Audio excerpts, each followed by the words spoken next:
Iran युद्ध में अब क्या क्या हो रहा है और ईरान ने कैसे पूरा युद्ध पलट कर रखने के लिए रख दिया है, पूरा माहौल बदल रहा है। ईरान किस तरह से अमेरिका को बल भर के मार रहा है, वो सबसे पहले आप देखिए कि ईरान ने आज ही नई मिसाइलें छोड़ी। अमेरिका इजराइल के ठिकानों पर ईरान ने ताकतवर खैबर मिसाइल दाग दी है।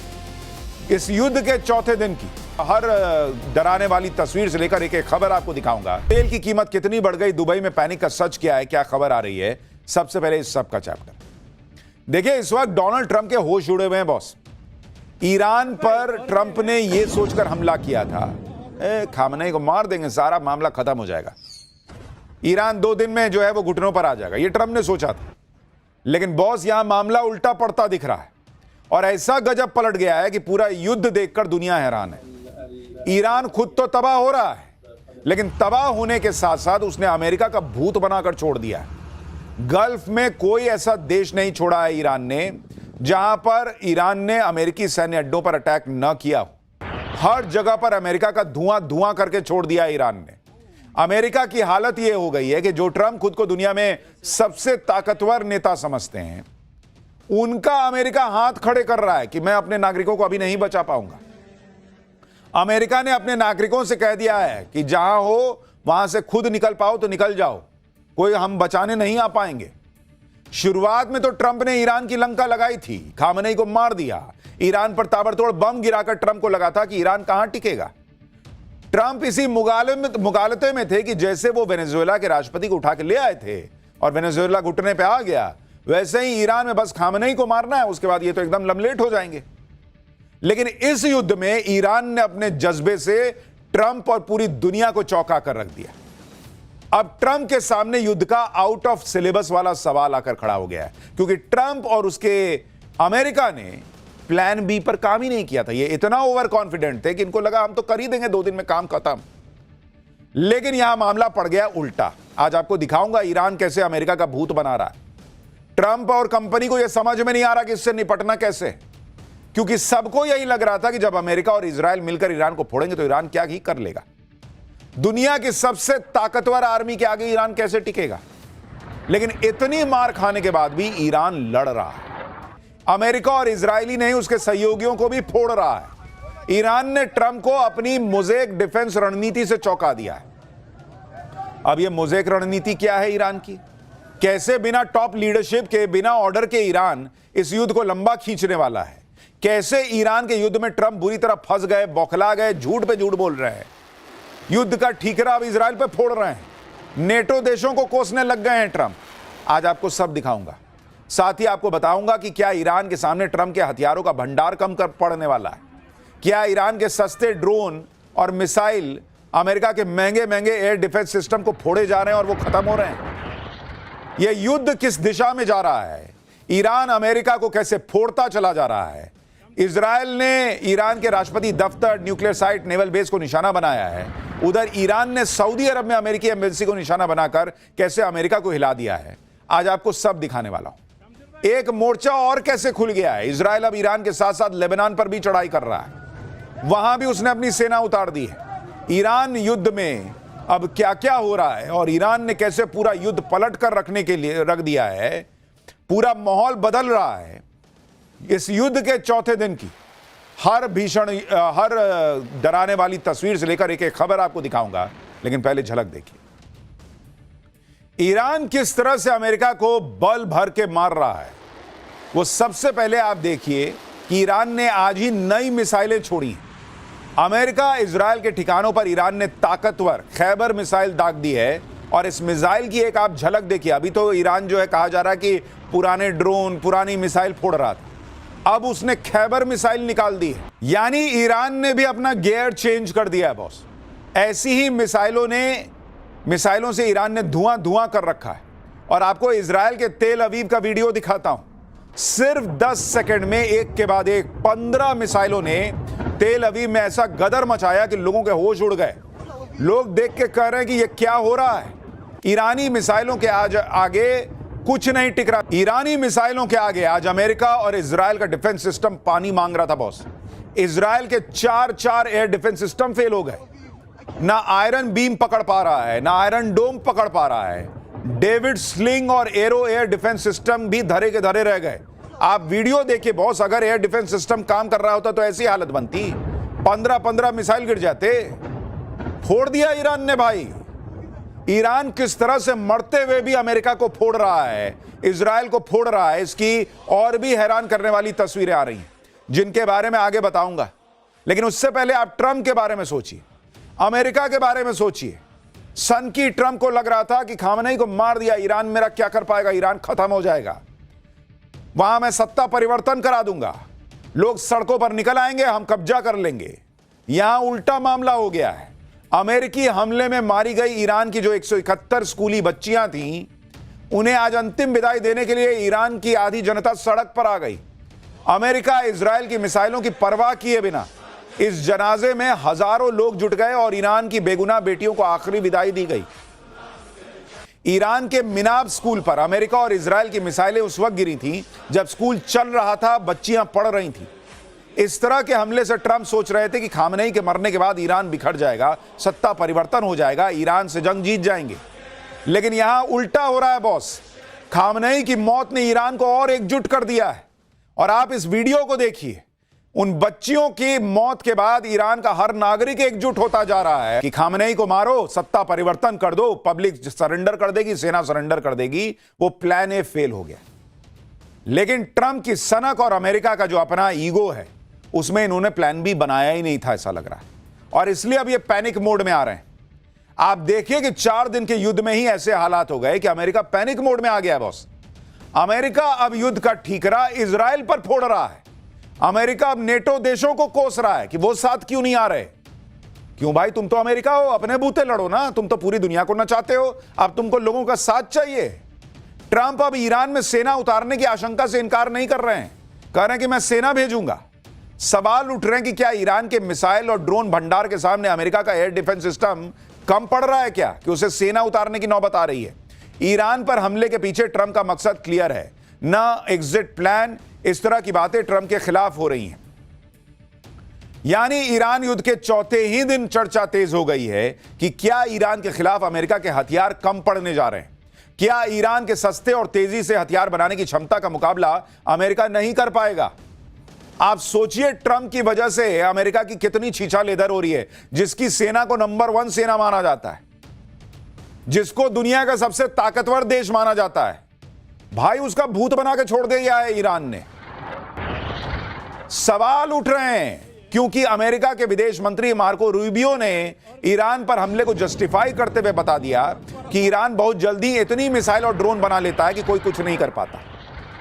आप सुनिए, अमेरिका का विदेश मंत्री मार्को रूबियो खुद मान रहा है भाई कि ईरान 1 महीने में 100 मिसाइल बना सकता है और उसके मुकाबले में अमेरिका 6 से 7 इंटरसेप्टर बना सकता है। मतलब उस मिसाइल को काटने के लिए वो बनाएगा 100 मिसाइल, ये काट पाएंगे 6-7 से। ऐसे लड़ेगा अमेरिका, ऐसे लड़ जीतेगा अमेरिका। इंटरसेप्टर मिसाइल वो होती है जो दुश्मन के मिसाइल्स, ड्रोन को हवा में मार गिराने में काम आती है। तो ईरान की 100 मिसाइल बनाम अमेरिका के 6-7 इंटरसेप्टर। लोग पूछ रहे हैं ऐसे लड़ोगे क्या। अमेरिका के विदेश मंत्री ईरान की मिसाइलों की बात कर रहे हैं, ड्रोन्स की बात कर रहे हैं। ये वो मिसाइल और ड्रोन है जिसने पश्चिमी एशिया को धुआं धुआं कर रखा है। ये वो ड्रोन और मिसाइल हैं जो ईरान हर दिन सैकड़ों की संख्या में कभी यूएई पे फोड़ रहा है, कभी सऊदी अरब पे फोड़ रहा है, कभी बहरीन में दाग देता है। और ये हमले बता रहे हैं कि ईरान के पास ड्रोन और मिसाइल का भंडार भरा हुआ है भाई। ईरान के लिए एक मैसेज क्लियर है कि हम झुकेंगे नहीं, तुम हमको मार रहे हो, हम तुमको मार के मरेंगे।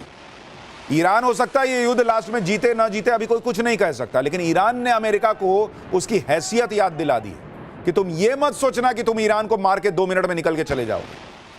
आपको ईरान की कुछ ताकतवर मिसाइलों की तस्वीरें दिखाता हूं, जैसे ईरान की फतेह 2 मिसाइल की तस्वीर देखिए। ये ईरान की हाइपरसोनिक मिसाइल है जो कहा जा रहा है कि अब फोड़ेगा ईरान। ईरान का दावा है कि उसने नेक्स्ट जनरेशन फतेह 2 हाइपरसोनिक मिसाइल अब उतार दी है और इसकी रेंज 1500 किलोमीटर है। और इसीलिए एक्सपर्ट्स कह रहे हैं कि ईरान बहुत स्ट्रैटेजिकली खेल रहा है इस युद्ध में। वो पहले पुराने हथियार का इस्तेमाल करता रहा, मैसेज देता रहा कि भाई देखो मैं क्या कर सकता हूं, युद्ध रोकना है तो रोको, बताओ क्या करना है। लेकिन अब वो समझ गया कि अब तो ये मरने मारने की बात हो गई है, अब तो ये नहीं रुक सकता मामला। तो अब वो ऐसे ऐसे हथियार निकाल रहा है जो अमेरिका और इजराइल दोनों को भारी पड़ सकते हैं। इसी तरह ईरान ने अपनी मीडियम दूरी की कद्र और ईमाद मिसाइल की फुटेज भी जारी की है, जरा उसकी तस्वीरें भी हम आपको दिखा रहे हैं। इसी तरह ईरान के शाहेद ड्रोन की बड़ी चर्चा है, जिसे आसमान का AK-47 कहा जा रहा है। यह वो शाहेद ड्रोन है जो रूस युद्ध में भी भयंकर तबाही मचा चुका है। उस शाहेद ड्रोन को सुसाइड ड्रोन भी कहा जाता है, और यह ड्रोन एक बार लॉन्च होने के बाद खुद को टारगेट पर मारकर विस्फोट कर देता है। जैसे वो पाकिस्तानी आतंकी नहीं आते, आकर फट जाते हैं, वैसे ही ये ड्रोन है। ये वो ड्रोन है जिसने अमेरिका और इजराइल समेत कई देशों की नींद उड़ाई हुई है, क्योंकि ईरान ज्यादातर रात के समय इन ड्रोन से हमला कर देता है। ईरान की मिसाइल और ड्रोन क्षमता पर अमेरिका के विदेश मंत्री मार्को रूबियो ने जो कहा है, उसके बाद ये सवाल उठ रहे हैं कि ईरान के सस्ते ड्रोन और मिसाइलों के आगे अमेरिका के महंगे महंगे एयर डिफेंस सिस्टम कब तक टिकेंगे, क्योंकि ईरान के एक ड्रोन को मारने के लिए अमेरिका को 10 गुना ज्यादा पैसा बहाना पड़ रहा है। आप देखिए कि दोनों के लिए इस वक्त लड़ाई जो है ना, वो मैच नहीं हो रही है। ईरान क्या कर रहा है? ईरान इधर से क्या भेजता है भाई? ईरान भेजता है शाहेद ड्रोन। ये शाहेद ड्रोन उड़ते उड़ते जाता है और कहीं भी गिर के फट जाता है। इसकी कीमत क्या है? एक ड्रोन की कीमत 32 लाख एक ड्रोन की कीमत है। और इस ड्रोन को मार गिराने वाली मिसाइल की कीमत अमेरिका क्या करता है? मिसाइल से मारता है। अमेरिका जिस मिसाइल से मारता है, उस मिसाइल मारता है अमेरिका। उस मिसाइल की कीमत कितनी है बॉस? उस मिसाइल की कीमत है 5 करोड़ से लेकर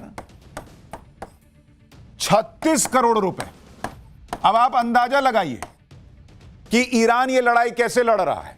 ईरान 32 लाख का ड्रोन भेजता है, उसको मारने के लिए अमेरिका को 5 करोड़ से लेकर 36 करोड़ रुपए तक खर्च करने पड़ते हैं। और अगर वो नहीं मार पाया तो फिर वो जो फटता है तो इतना नुकसान करता है कि उसकी अलग कॉस्टिंग है। दावा है कि ईरान के खिलाफ पहले ही दिन के युद्ध में अमेरिका का $779 मिलियन खर्च हो चुका है। $779 मिलियन शुरुआत में। यह करीब करीब 7,000 करोड़ रुपए का खर्चा है। दूसरी बात, ईरान की मिसाइल और ड्रोन प्रोडक्शन की क्षमता की भी है, क्योंकि अगर आप देखेंगे अलग अलग सोर्सेस से दावा है कि ईरान के पास शाहेद ड्रोन की जो फीट है वो 80,000 से लेकर 1 लाख ड्रोन उसके पास है। अगर ईरान ने अपनी पूरी ताकत लगाई तो वो हर दिन 2,500 ड्रोन हमला करने की क्षमता रखता है, हर दिन 2,500। जबकि एक्सपर्ट कह रहे हैं कि ईरान को ड्रोन और मिसाइलें गिराने के लिए जो इंटरसेप्टर चाहिए उसकी सप्लाई पहले ही सीमित है। जब पिछले साल ईरान पर हमला किया गया था तो 12 दिनों की जंग में अमेरिका ने इजराइल को बचाने के लिए 150 थर्ड इंटरसेप्टर का इस्तेमाल किया था, जो कुल स्टॉक का करीब 25% है। इसमें एक थर्ड इंटरसेप्टर की कीमत करीब $15 मिलियन है। इसके स्टॉक को भरने में करीब 3 से 8 साल लग सकते हैं। इसलिए अब एक्सपर्ट ये बातें कर रहे हैं कि कहीं ऐसा ना हो कि ईरान की मिसाइलें खत्म हो, उससे पहले अमेरिका और उसके साथी देशों के पास जो इंटरसेप्टर मिसाइल होती है ड्रोन और मिसाइल को फोड़ने के लिए, वही खत्म हो जाए। ऐसी भी खबरें हैं कि अमेरिका दूसरे देशों में तैनात अपने एयर डिफेंस सिस्टम को मिडिल ईस्ट में मूव करने पर विचार कर रहा है। हालांकि अमेरिका और इजराइल मिसाइल लॉन्च करने वाले ठिकानों और भंडारण स्थानों को ढूंढकर नष्ट करने की भी कोशिश कर रहे हैं। इधर ईरान का दावा है कि वो जहां अटैक कर रहे हैं वहां कोई मिसाइल का भंडार ही नहीं है। वो कह रहे फोड़ लो, वहां कुछ है ही नहीं है। वो कह रहा है कि हमने तो पहले ही ठिकाने बदल दिए। यानी ये लड़ाई और इंटेंस होती जा रही है। ये लड़ाई और लंबी खींचेगी, इसके पूरे आसार लग रहे हैं, जो पूरी दुनिया के लिए तबाही लेकर आ सकता है। सस्ते ड्रोन और खतरनाक मिसाइल की ताकत के दम पर ईरान ने तबाही मचा रखी है। कोई सुरक्षा कवच इनको नहीं रोक पा रहा। आपको इजराइल के तेल अवीव का एक और वीडियो दिखाता हूं, जहां पर ईरान ने हमला किया। तेल अवीव में यह धमाका उस वक्त हुआ जब एक चीनी मजदूर हाई राइज बिल्डिंग के ऊपर एक लोहे के गार्डर पर बैठकर बेचारा काम कर रहा था। वो वहीं फंस गया। अब वो नीचे उतरे तो उतरे कैसे? नीचे धुआं धुआं हो रखा, ऊपर से कूदेगा बेचारा है नहीं, उसके हाथ पांव कांपने लगे। दूसरी तस्वीर देखिए, उसमें तो कई कारें जलती हुई दिखाई दे रही हैं। इन कारों का यह हाल है कि तेल अवीव में ईरानी मिसाइलों के फटने से इनकी धज्जियां उड़ गई हैं। ये तस्वीरें इस बात की कहानी बता रही हैं कि युद्ध जो है वो दोनों तरफ भयंकर नुकसान पहुंचा रहा है। ईरान जो है वो सिर्फ मार खा नहीं रहा, वो मार भी रहा है। और कल भी हमने आपको बताया था कि मिडिल ईस्ट के देशों पर ईरान का टारगेट वो एनर्जी सोर्सेज हैं जिनके भरोसे अमेरिका बैठा हुआ है। आज ईरान ने यूएई के फुजैरा पोर्ट पर उस तेल डिपो को निशाना बनाया जिसे दुनिया के अहम ऑयल स्टोरेज में से एक माना जाता है। देख रहे हैं, भयंकर आग धधकी हुई है। धमाके के बाद तेल डिपो में भयानक आग की लपटें निकल रही थी। यानी ईरान स्ट्रैटेजिकली हर उस जगह नुकसान पहुंचा रहा है जिससे दुनिया को दर्द महसूस हो, ताकि दुनिया इस युद्ध के बीच में आए। जबकि कल ईरान ने सऊदी अरब की सबसे बड़ी तेल रिफाइनरी रास तानूरा पर हमला किया था, जिसके बाद सऊदी अरब ने रिफाइनरी को ही बंद कर दिया। ईरान अपनी हाइपरसोनिक मिसाइलें भी इस्तेमाल कर रहा है। ऐसी ही एक हाइपरसोनिक मिसाइल फतेह 2 ने तहलका मचाया हुआ है। आपको इसी मिसाइल के अटैक का वीडियो दिखाता हूं। यह वीडियो गल्फ के किसी एयरपोर्ट के रनवे का है। बिजली की रफ्तार से एक मिसाइल पलक झपकते गुजर जाती है, जिसके बाद वहां धुआं और धमाके के अलावा कुछ नहीं दिखता। दावा किया जा रहा कि ईरान की फतेह 2 हाइपरसोनिक मिसाइल है। और जरा इस वीडियो में इसकी रफ्तार देखिए। ईरान के ड्रोन मिडिल ईस्ट में तबाही का दूसरा नाम बनते जा रहे हैं। दुबई में ईरान का शाहेद ड्रोन सनसनाते हुए एक ऊंची बिल्डिंग में घुस गया। आप देखिए, तस्वीर देखिए, जिसके बाद कितना भयंकर धमाका हुआ। आप उसकी तस्वीर देखिए, क्योंकि अच्छा खासा विस्फोटक ले जा सकता है। दावा किया जा रहा है कि यह ईरान का वही शाहेद 136 ड्रोन है जिसका इस्तेमाल रूस भी यूक्रेन में करता है। और इस एक छोटे से ड्रोन की ताकत देखिए। आप सोचिए जो लोग हैं उनकी क्या हालत हो जा रही है। पहले भाई वीडियो बना रहा था कि वो देखो ड्रोन जा रहा है। जब उसका धमाका हुआ और भयंकर विस्फोट हुआ तो अल्लाहू अकबर मुंह से निकल गया, भाई भाग गया वहां से। ये ईरान ने कर रखा है, छोटे छोटे ड्रोन से बड़े बड़े धमाके करके बड़े बड़े मैसेज दे रहा है। मिडिल ईस्ट में अमेरिका का कोई सैन्य अड्डा सुरक्षित नहीं लग रहा बॉस। ईरानी मिसाइलें अमेरिकी ठिकानों पर कहर बनकर बरस रही हैं। यह तस्वीर इराक के एरबिल शहर की है। यहां ईरानी मिसाइल फटी तो इतना भयानक धमाका हुआ कि पूरा शहर कांप गया कहा जा रहा है। और आप इस युद्ध की हर तस्वीर जो आप देख रहे हैं ना, चाहे वो ईरान में धमाके हो रहे हो, चाहे वो तेल अवीव में इजराइल में हो रहे हो, या अमेरिका के बेसिस पर हो रहे हो, एक चीज जरूर याद रखिएगा कि भारतीय सेना के शौर्य को सलाम ठोकते चलिएगा बॉस, जिन्होंने ऑपरेशन सिंदूर में एक ड्रोन अंदर घुसकर जो है भारत के बड़े या किसी भी शहर में नुकसान पहुंचाने नहीं दिया था। पाकिस्तान कूक के रह गया, पूरा ताकत लगा कर रह गया, लेकिन भारतीय सेना ने उन ड्रोन्स का भूत बना के छोड़ दिया था। यह है अपनी सेना का शौर्य, जो अमेरिकी नहीं कर पा रहे, जो इजरायली नहीं कर पा रहे, वो अपनी सेना ने करके दिखाया था। ईरानी मिसाइलें मिडिल ईस्ट के देशों में अमेरिकी सैन्य अड्डों और दूतावासों पर कहर बरपा रही। सभी खाड़ी देश बाप बाप कर रहे हैं। ईरान ने सऊदी अरब की राजधानी रियाद में अमेरिकी दूतावास पर ड्रोन फोड़ दिया। कुवैत में भी अमेरिकी ठिकानों और दूतावास को निशाना बनाया। बहरीन में अमेरिकी एयरबेस पर हमला कर दिया। यूएई में फुजैरा पोर्ट के तेल डिपो पर हमला किया और तेल अवीव को निशाना बनाया। एक तरफ ईरान फोड़ता चला जा रहा है, दूसरी तरफ ईरान भी फूट रहा है। ऐसा नहीं है कि ईरान को अपर हैंड है, ईरान पर भी लगातार हमले हो रहे हैं। आज ईरान ने इजराइल का हर्मीज ड्रोन मार गिराया। यह ड्रोन ईरान के आसमान में उड़ रहा था, तभी ईरान ने आसमान में ही उसे जला दिया और उस पर भी लगातार हमले हो रहे हैं। इसी तरह से यमन में अमेरिकी ड्रोन MQ-9 बुरी हालत में मिला। दावा किया जा रहा है कि ईरानी मिसाइलों ने इस अमेरिकी ड्रोन को मिट्टी में मिला दिया। यह उसकी तस्वीर बताई जा रही है। अगर इसी तरह से चलता रहा तो फिर ट्रंप की हालत खराब हो जाएगी बॉस। ऐसा हो भी रहा है। अमेरिका के महंगे हथियार ईरान के सस्ते हथियारों से निपटने में खर्च हुए चले जा रहे हैं। जब अमेरिका के हथियारों पर सवाल उठने लगे तो ट्रंप जेलेंस्की को कोस रहे हैं, जो बाइडेन को कोसने लगे। ट्रंप क्या कह रहे हैं आपको पता है? ट्रंप कह रहे हैं कि हमारे पास हथियारों का भंडार तो है, लेकिन उतना नहीं जितना हम चाहते हैं। तो जब जितना तुम चाहते हो उतना हथियार नहीं था, तो तुमको मंगल ग्रह से आदेश आया था कि ईरान पे जाके हमला कर दो, बैठते चुपचाप। तुम तो ओवर कॉन्फिडेंस में थे कि अरे इतना हथियार में तो 4 बार ईरान फोड़ आएंगे। अब अपनी हैसियत समझ में आ रही है। हमारे कह रहे हैं ट्रंप कि हमारे बहुत सारे तगड़े हथियार दूसरे देशों में स्टोर हैं। जो बाइडेन ने अपना सारा टाइम और अमेरिका का पैसा सब चीज जेलेंस्की को दे दिया। ट्रंप ने आरोप लगाया कि बाइडेन ने सारे हथियार और पैसे दे दिए, लेकिन उसका विकल्प बनाने की नहीं सोची। तो आप सोच लेते, आप तो मुनीर से तलवे चटवाने में बिजी थे। आपको तो रेयर अर्थ मटेरियल की डील करनी थी। मुनीर वहां पर सेल्समैन बनकर दिखा रहा था। जो बाइडेन को गए हुए तो समय हो गया, आप ले आते सारे हथियार बना लेते, और जब नहीं था तो नहीं लड़ते। साथ में ट्रंप ये भी कह रहे हैं कि उन्होंने आकर चीजों को ठीक किया और अब अमेरिका के पास अनलिमिटेड हथियार है। अरे भाई मत पहले तय करो हथियार है या नहीं है। एक सांस में कह रहे हो हथियार नहीं है, एक में कह रहे हो अनलिमिटेड हथियार है। कह रहे हैं कि अमेरिका हमेशा युद्ध लड़ सकता है। तो फिर अमेरिका हमेशा युद्ध लड़ सकता है तो जेलेंस्की को जो हथियार दिए उसका रोना क्या रो रहे हैं आप? डोनाल्ड ट्रंप अपनी सनक में एक लाइन में क्या बोलते हैं और आगे 4 लाइन बाद क्या बोल देते हैं वही जानते हैं। World will be a safer place. यह अमेरिका बता रहा है कि दुनिया एक बहुत सुरक्षित जगह हो जाएगी जो अमेरिका कर रहा है उससे। तुमको दुनिया ने ठेका दिया था, टेंडर निकला था, हमने तुमसे कहा था कि जाके हमको सुरक्षित करो। अमेरिका की इस नौटंकी के चक्कर में दुनिया भर में लोगों की नौकरियों पर आफत आ सकती है। शेयर बाजार में लोगों का पैसा डूब गया, वहां मासूम लोग मर गए पूरे मिडिल ईस्ट के अंदर, वहां इजराइल में मर रहे हैं, ईरान में मर रहे हैं, दुनिया के लोग मरे जा रहे हैं और तुम कह रहे हो दुनिया सेफ जगह बन रही है। तमाशा करते हो तुम। यह अमेरिका का यही तमाशा है। और उसके बाद यह तमाशा करने के बाद अपने टी शर्ट पे यह लिख लेने से कि आई लव पीस, उससे तुम शांति के दूत नहीं हो जाओगे। युद्ध में अमेरिका के पैनिक होने का एक संकेत यह भी है कि ट्रंप अब यह चाहते हैं कि नेटो देश उनके साथ आए। क्यों आएंगे भाई? डोनाल्ड ट्रंप ब्रिटेन के प्रधानमंत्री को कोस रहे हैं कि वो ईरान के खिलाफ युद्ध में अमेरिका का साथ नहीं दे रहे हैं। ट्रंप कह रहे हैं कि फिर ये सो कॉल्ड स्पेशल रिलेशनशिप होने का फायदा क्या है? क्यों भाई, तुम तो अमेरिका हो, तुम तो भर दुनिया पे टैरिफ लगा देते हो, तुम दुनिया के चौधरी बने घूमते हो, तुमको दूसरों की क्या जरूरत है, लड़ो अकेले। दूसरी तरफ नेटो सेक्रेटरी जनरल ने अमेरिका और ईरान के हमले की तारीफ की, लेकिन साथ में कह दिया कि नेटो इसमें शामिल नहीं होगा। युद्ध को लेकर ट्रंप की रणनीति पर इसलिए सवाल उठ रहे हैं क्योंकि युद्ध कब खत्म होगा ट्रंप प्रशासन के पास इसका कोई जवाब ही नहीं है। भयंकर कंफ्यूजन दिख रहा है।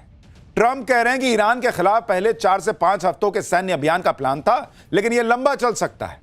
ट्रंप दावा कर रहे हैं कि जरूरत पड़ी तो ईरान में सेना उतार देंगे, जिसके बाद यह सवाल उठ रहे हैं कि क्या अफगानिस्तान की तरह ट्रंप ईरान में 20 साल लड़ेंगे क्या? यह भी सवाल उठ रहे हैं कि जो ट्रंप अफगानिस्तान में सेना उतारने के लिए पिछली सरकारों को कोसते थे, वो अब खुद ईरान में सेना उतारने की बात कर रहे हैं। सवाल उठ रहे हैं कि जो ट्रंप यह दावा करते थे कि उन्होंने तो अमेरिका को सबसे ताकतवर बना दिया, उस अमेरिका को ईरान को हराने के लिए जमीन पर सेना उतारने की जरूरत क्यों पड़ रही है? आप सोचिए, अभी 4 दिन के युद्ध में तेल की कीमतों में आग लग गई, दुनिया पैनिक मोड में है। अगर यह युद्ध लंबा चलेगा तो क्या ही होगा? युद्ध के लंबे खींचने का दूसरा मतलब यही है कि अमेरिका जितना ईरान को हल्के में ले रहा था, ईरान उससे कहीं ज्यादा आगे निकला।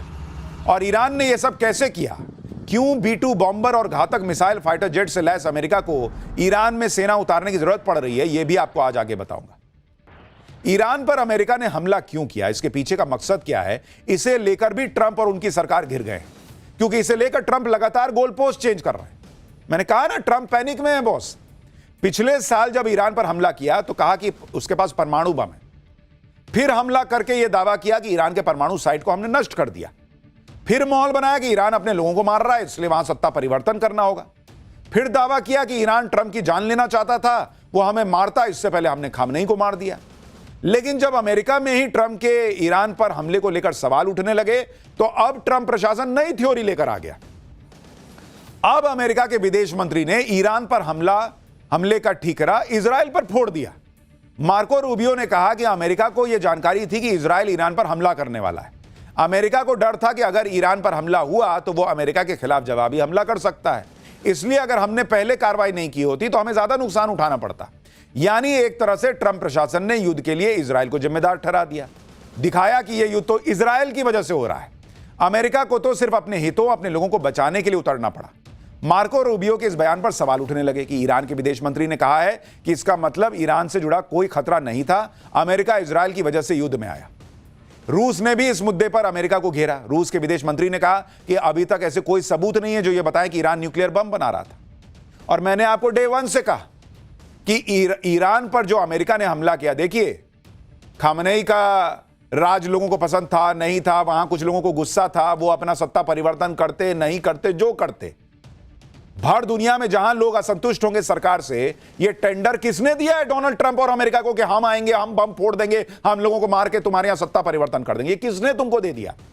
और तुमको खुद ही नहीं पता कि तुम क्या कर रहे हो। कभी कह रहे हो हमको मार देता इसलिए मैंने पहले मार दिया, कभी कह रहे हो इजराइल मारने वाला था इसलिए हमको उसमें घुसना पड़ गया, कभी कह रहे हो वो परमाणु बम बना रहा था इसलिए मुझे जाना पड़ा। तो पिछले बार तो तुमने परमाणु साइट फोड़ दी थी, तो आज क्यों घुसे हो?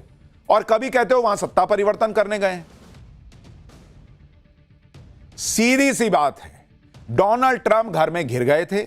सुप्रीम कोर्ट का फैसला आ गया था टैरिफ के खिलाफ, पॉपुलैरिटी गिरती जा रही थी। भाई साहब को लगा ये मैं राष्ट्रवाद का चूरन चटा के निकल जाऊंगा।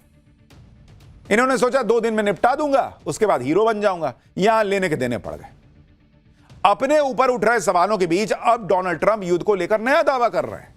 डोनाल्ड ट्रंप ने कह दिया कि ईरान का डिफेंस, एयरफोर्स, नेवी और लीडरशिप सब तबाह हो चुके हैं। अब ईरान हमसे बातचीत करना चाहता है, लेकिन हम नहीं करेंगे क्योंकि बहुत देर हो चुकी है। ए भाई, कितना झूठा आदमी है बॉस। ये कह रहे हैं कि उनका air defence, air force, navy, leadership सब खत्म हो गया। अरे भाई, जब सब खत्म हो गया है तो तुमको ईरान में सेना उतारने की जरूरत क्यों पड़ रही है? अगर सब खत्म ही हो गया है तो तुम बम कौन ची का फोड़ रहे हो? वहां कुआं करके पानी निकालना चाहते हो कि वहां गड्ढा कर रहे हो? खुद क्यों कह रहे हो कि युद्ध लंबा चलेगा जब सब खत्म ही हो गया है? वहां अपनी सेना को क्रिकेट खेलने भेजोगे क्या? ये सारी बातें बताती हैं कि डोनाल्ड ट्रंप पैनिक मोड में है। झूठ पे झूठ, झूठ पे झूठ बोलकर अपने देश के लोगों को ठग रहे हैं, दुनिया को ठग रहे हैं। ट्रंप कह रहे हैं कि ईरान में सब कुछ खत्म कर दिया, लेकिन आज देखिए कि तेहरान में अमेरिका और इजराइल ने मिलकर फिर जबरदस्त बम फोड़े। ये धुएं का गुबार देखिए, और इसी से आपको अंदाजा लग जाएगा कि ईरान में हुआ यह धमाका कितना भयावह था। तो जब सब खत्म हो गया तो ये किस चीज के लिए फोड़ रहे हो, ये बताओ? दिवाली का पटाखा बच गया है जो तुम सोच रहे हो कि खत्म कर देते हैं, अगले साल तक जो है वो खत्म हो जाएगा या फिर खराब हो जाएगा। अब तेहरान पर अमेरिका और इजराइल के हमले का दूसरा वीडियो देखिए। तेहरान पर मिसाइलों की ऐसी बारिश हुई कि वहां चीखें निकल गईं। सच्चाई यही है कि अमेरिका और इजराइल को मिलकर पूरी ताकत लगानी पड़ रही है ईरान को रोकने के लिए, और ईरान रुक नहीं रहा। आज अमेरिका और इजराइल ने ईरान के उर्मिया में भी एयर स्ट्राइक की और वहां 3 मिलिट्री ठिकानों को निशाना बनाया है। आज ईरान की राजधानी तेहरान में अमेरिकी हमले की एक और तस्वीर आई। तेहरान के पारदीस शहर में भीषण हमले हुए। रिहायशी इलाकों के साथ लगी पहाड़ियों पर यूएस इजराइल ने कई मिसाइलें फोड़ दी। हमले के बाद आसमान में दूर तक धुएं का गुबार दिख रहा था, लेकिन ईरान इतनी मार खाने के बाद भी लड़े जा रहा है। सवाल है कैसे? यह भी अपने आप में बहुत गजब है। ईरान ने अपने मोज़ेक डिफेंस डॉक्ट्रिन को पूरी तरह से लागू कर दिया है। अब यह मोज़ेक पॉलिसी क्या भला है बॉस? सुनिए जरा। ईरान की मोज़ेक पॉलिसी के मुताबिक IRGC यानी इस्लामिक रेवोल्यूशनरी गार्ड कॉर्प्स को 31 अलग अलग यूनिट्स में बांटा गया है। राजधानी तेहरान की सुरक्षा एक यूनिट करेगी। इसके अलावा ईरान के 30 अलग अलग प्रांतों के लिए एक एक यूनिट बना दी गई है। हर यूनिट के कमांडर के पास टैक्टिकल पावर होगी, यानी वो अपने फैसले लेने के लिए एकदम फ्रीडम है, उसको स्वतंत्र होगा। ये कमांडर खुद तय कर सकते हैं कि उन्हें मिसाइल दागनी है या ड्रोन छोड़ना है, गुरिल्ला युद्ध करना है या फिर कौन सी युद्ध नीति अपनानी है। यूनिट कमांडर्स को किसी से भी इजाजत लेने तक की जरूरत नहीं है।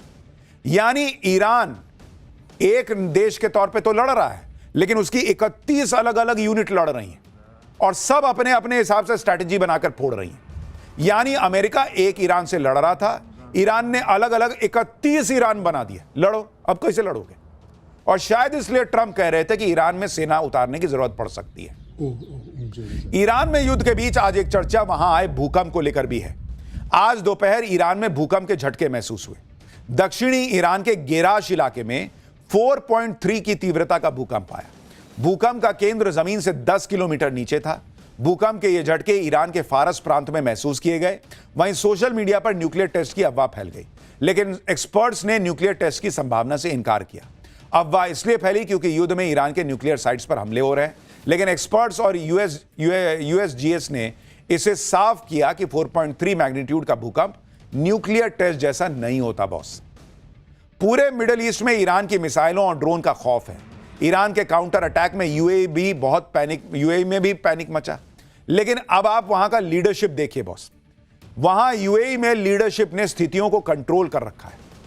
कहीं कोई पैनिक न बढ़े, इसके लिए वहां के राष्ट्रपति, यूएई के राष्ट्रपति मोहम्मद बिन जायद अल नहयान खुद बाहर निकल आए बॉस, और मॉल में चले गए, जहां वो लोगों से मिले, छोटी बच्ची को पास बुलाकर फोटो खिंचवाया, उसका हाथ चूमकर यह मैसेज दिया कि वो उन्हें यूएई के हर नागरिक को की सुरक्षा की उन्हें फिक्र है। ये बॉस यूएई।